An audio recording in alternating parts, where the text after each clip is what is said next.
I'm your bass producer CELO. My new EP, The Deep, is out now on sub-label recordings. To celebrate the release, I thought I'd share an exclusive behind-the-scenes video on how I made the title track, The Deep. Let's check it out. So let's start by listening to the drums.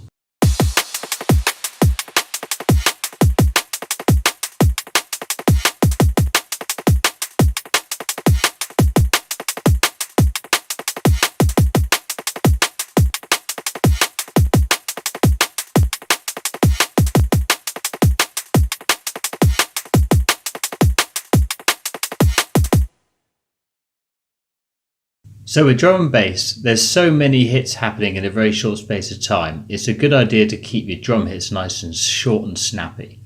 If you look at the kick and the snare and the clap samples I've got here, they're all under 1/8 of a bar long. And I've also done the same with the break, where I've made sure that all the hits are nice and short and snappy. So if we take a listen to the kick.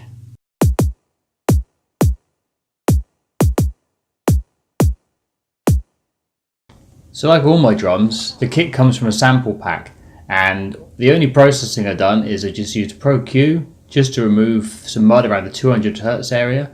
After that I've added tape saturation with trash with a couple bits on the drive and 50% on the dry wet. And then after that I've just used Native Instruments transient master to add a little bit to the attack, but then just reduce the sustain a bit to keep the hit nice and short and snappy. Now the snare's built up in two layers, where I've got a clap that I use for the transient, and then I've got like a normal snare sample for the body of the snare. I'll show you the snare sample first.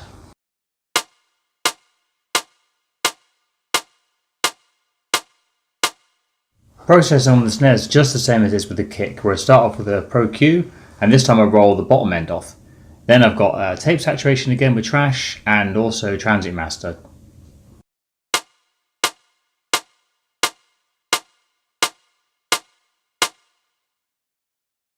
And here's the clap sample.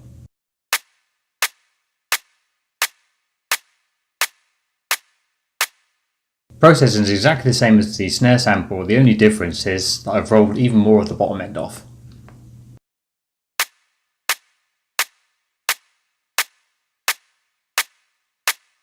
Now for the drum break, I've got two layers, exactly the same sample for both layers. The only difference is that one is my main break layer and the other one is like a high top wide layer. Now as this tune's kind of like a minimal style track, I've decided to keep the drum hits really short again on the break. So what I've done is I've used Ableton's transient algorithm, and then I've actually reduced the length of the transients down. So here's the original break. And here's how the break sounds with the transient length reduced. As for processing, it's actually exactly the same as the snare, where I've rolled a lot of the bottom end off, and then I've used trash to boost up the sound a bit with some tape saturation, and then just used transient master to boost the attack and then kill off the sustain.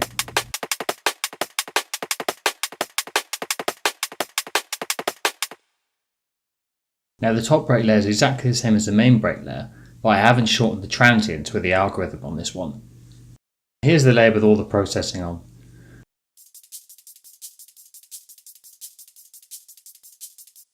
Now as you can see in the EQ, I've rolled lots and lots and lots of the bottom end off. I've only got the very tops, and then I'm using the Polyverse wider plugin, which I think is free actually online somewhere, just to spread out the top as wide as I possibly can. And then after that I just use the transient master to really cut off the attacks, but then kind of boost the sustain a little bit, and you can see that in the ozone imager.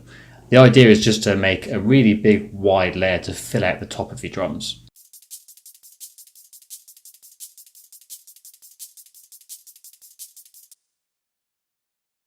For the rest of the drums I've got a shuffle, a reverse hit, a shaker, a cymbal, and some rides.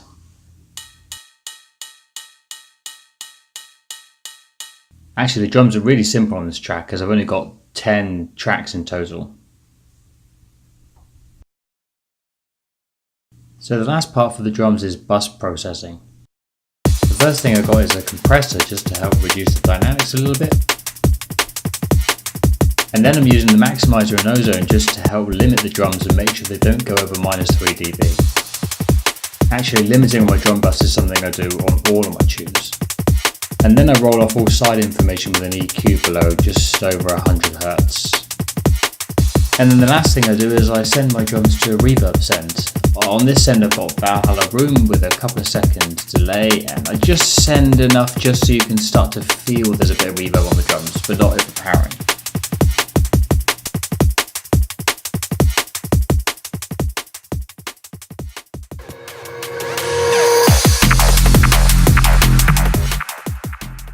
Right, and now it's time to check out the bass.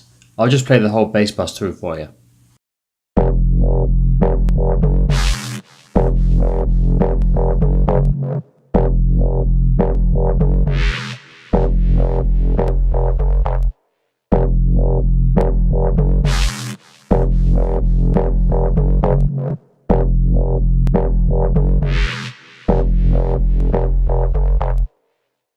So whenever I start my bass, I always start with a simple sub patch, and it's either a patch I made myself in Massive or Serum, or it's a sample I found.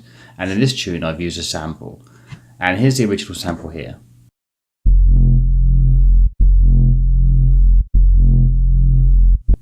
So I took that sub sample, stuck it onto an audio track, and then started chopping it up in different ways until I found a rhythm I was happy with. And yeah, this is what I came up with.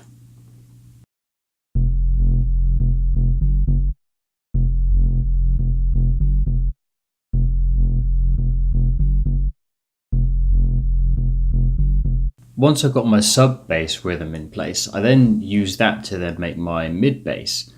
What I've been doing a lot recently is that I will send my sub bass to a distortion send in Ableton. So I've got a Ableton saturator, and then I've got an EQ just removing the low end, and then I'm using Trash with Blues Driver preset, and after that I've then also got another EQ just to remove the low end again. And then what I'll do is I'll then basically just record in lots of patches of bass using the Trash, and I might even just tweak the settings in Trash until I get lots of different bits of bass I like, and then use that to make my bass, mid bass rhythm. Here's an example of what the sub bass sounds like with the distortion send.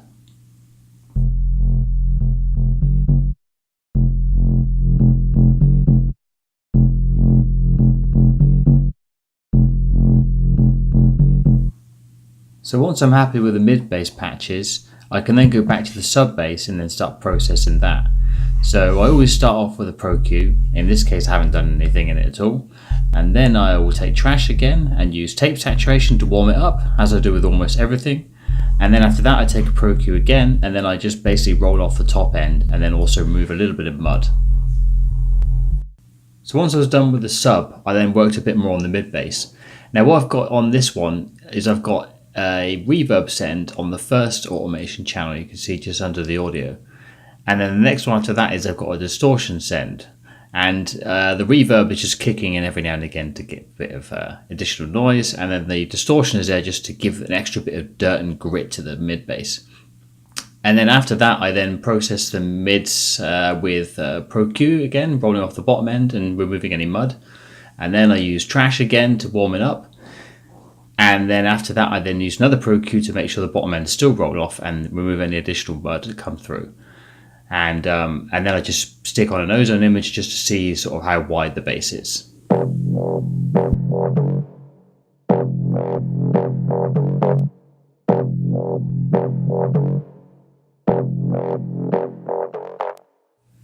And to add some variation to the mid bass, I duplicated the channel, chopped out some of the small pieces of audio, but then left all the processing exactly the same.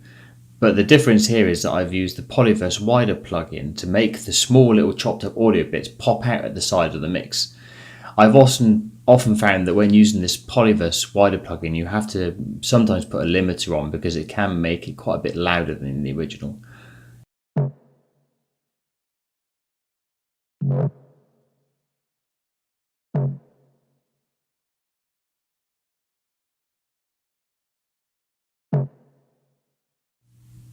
Now the last bits of bass are small bass fills I've just chopped out of various samples I found in my library. Here's a run through of those bass fills.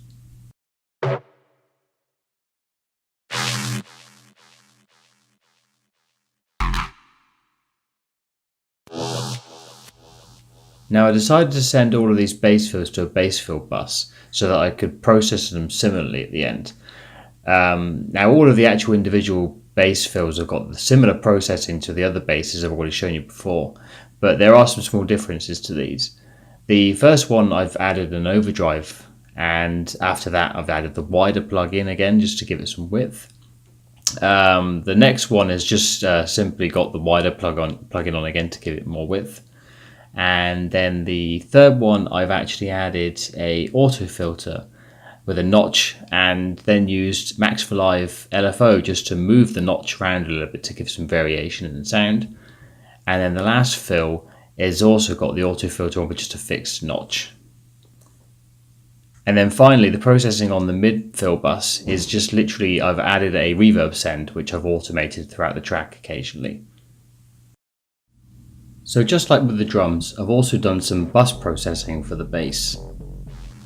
What I've done is I've split the channel into two chains, one with the completely dry signal and one with a compressed signal. So for the compressed signal, I've just used Ableton's glue compressor and just crushed the hell out of the bass. Then after that, I've mixed in the level of this crushed bass with the dry bass, just to help give a bit of extra beef to the bass. And this is quite a normal technique, also known as parallel compression. After that, I then used the maximizer in ozone just to help limit the bass and catch a few peaks. Again, just like the drums, I've actually set the output to -3 dB. And finally, I put on an EQ and I've just rolled off all the bottom end on the sides and then just taken out a few notches just to remove a little bit of the mud that's come through.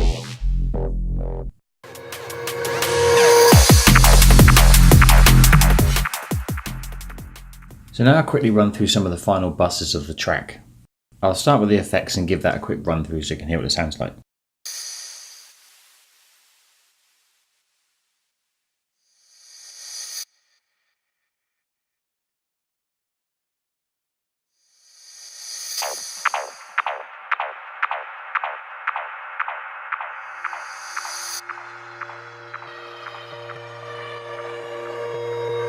So instead of doing my usual EQ and tape saturation and so on each track, I've just decided to do this on the bus instead. I started off with tape saturation from Trash.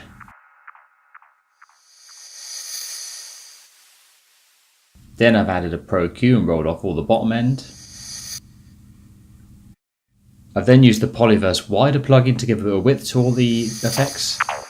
And then to add some extra width, I've used FabFilter's Timeless. After that, I've used some sidechain compression by using the kick just to duck the effects out of the way when the kick hits. And then the final thing I've done is I've used an auto filter so that when the drop comes at bar 33, everything below around 200 Hz is rolled off. This makes sure that there's plenty of space for the kick and the sub bass. Next I'll show you the pads. Now the processing in terms of saturation and EQ is exactly the same as the effects, so I'm not going to show that again. And I've also used the same sidechain compressor and the same auto filter trick at the drop where everything below 200 Hz is rolled off. I'll just play the pads through for you so you can hear them.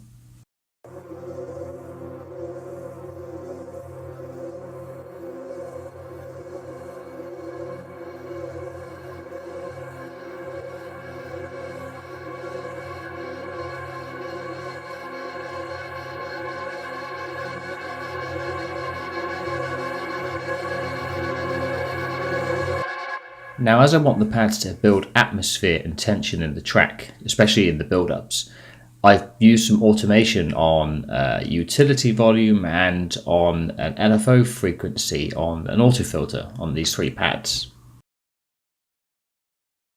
On the first pad, I'm just using the volume on a utility device just to slowly increase the volume as the pad progresses.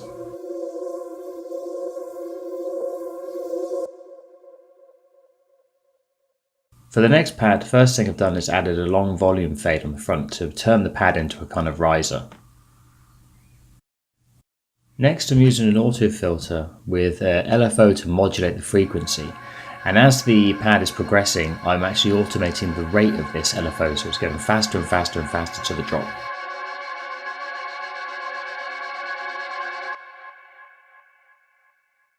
And for the last pad, I'm doing the same automation volume trick as I did with the first pad, where I've got a utility device.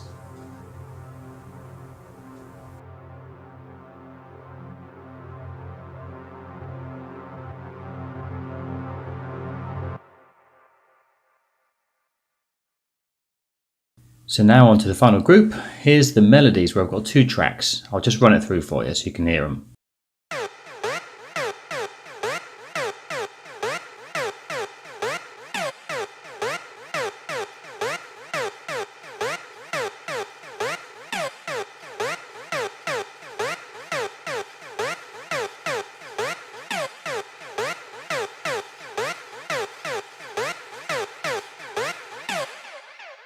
Now both tracks are using the same sample.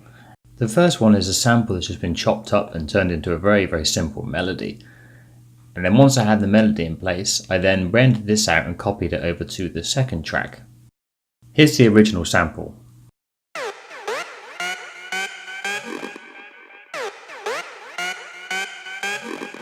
Now I've processed both of these tracks separately instead of doing it on the bus like I did with the pads and the effects.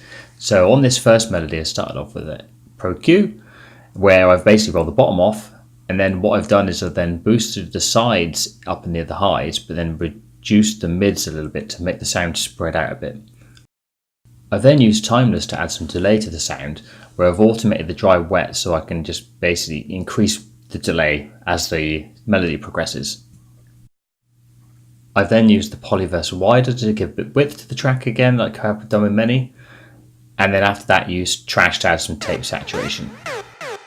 And then just for a last effect, I've added a sidechain compressor where I'm actually sidechaining the melody against the kick.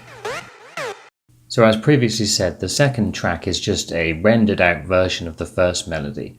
What I've done here is I've pitched it up 12 semitones to make it a higher sound. Then to process this melody, I've used FabFilter's Pro Q, where I've just rolled off all the bottom end and then removed a couple of mud bits from the high frequency range. Then I've used polyverse wider again, just to really widen out the track as wide as possible. Then after that I've added Soundtoys Crystallizer just to add some artifacts that dance around the top of the frequency spectrum. Then lastly I've added a utility device where I've automated the gain just to help build tension as the melody progresses up to the drop.